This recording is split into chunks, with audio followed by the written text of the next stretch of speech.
Assalamualaikum warahmatullahi wabarakatuh. Halo semuanya, nama saya Faras Sajida Ridwan, kelas 11 GP1.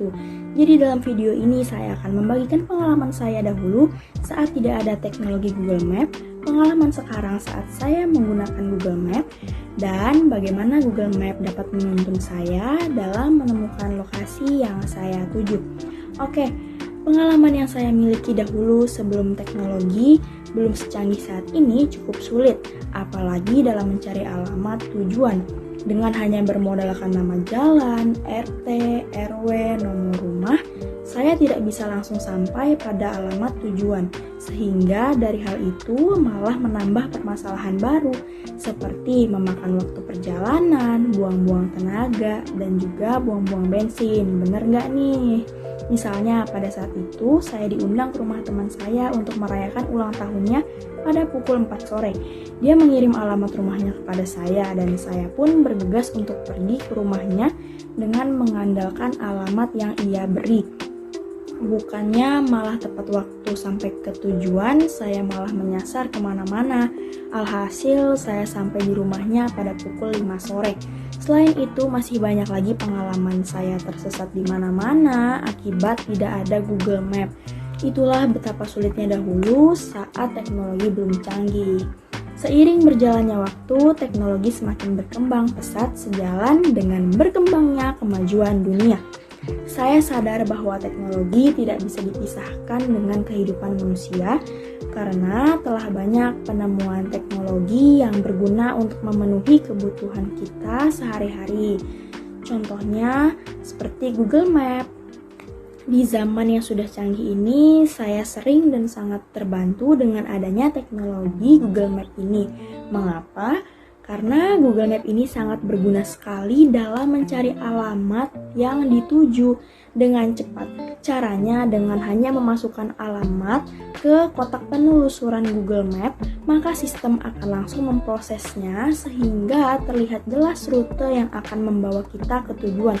Terbukti selama saya menggunakan Google Map, alhamdulillah selalu tepat waktu dan tidak buang-buang tenaga.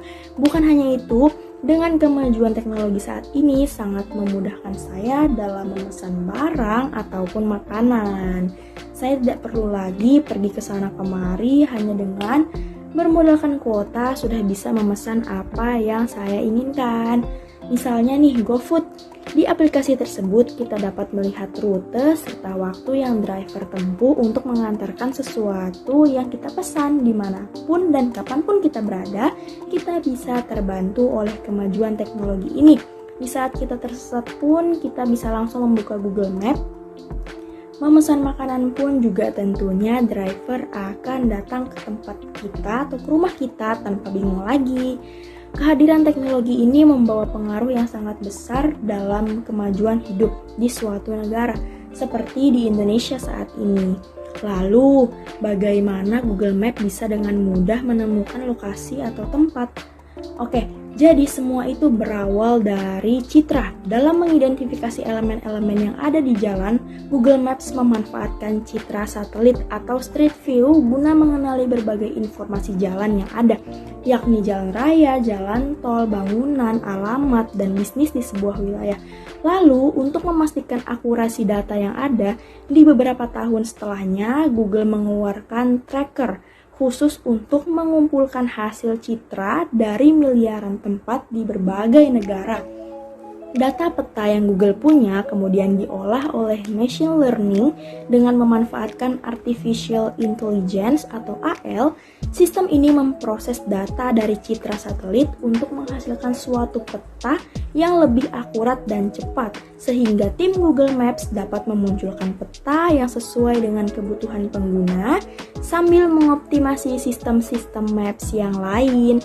Kemudian, berkat bantuan artificial intelligence atau AL yang digunakan, Google Maps dapat membedakan objek secara lebih jelas dan tepat. Google dapat mengetahui perbedaan antara mobil, motor, dan kendaraan lain yang ada di seluruh negara, sehingga bisa mengoptimasi rute perjalanan. Jadi misalnya nih, Faras menetapkan tujuan perjalanan dengan naik motor. Nah, maka Google akan menampilkan peta dari hasil penelusuran mesin tersebut. Selain itu, saat berkendara, Google Maps juga dapat mendeteksi kecepatan kendaraan. Meski pengguna melaju dalam mode yang lambat maupun cepat, Google Maps akan tetap mendeteksi hal itu. Baiklah, mungkin cukup sekian cerita pengalaman yang pernah Faras lalui dan penjelasan yang sudah saya paparkan mengenai Google Maps. Saya mohon maaf bila ada kesalahan kata maupun tindakan yang kurang berkenan. Terima kasih. Wassalamualaikum warahmatullahi wabarakatuh dan sampai jumpa lagi. See you.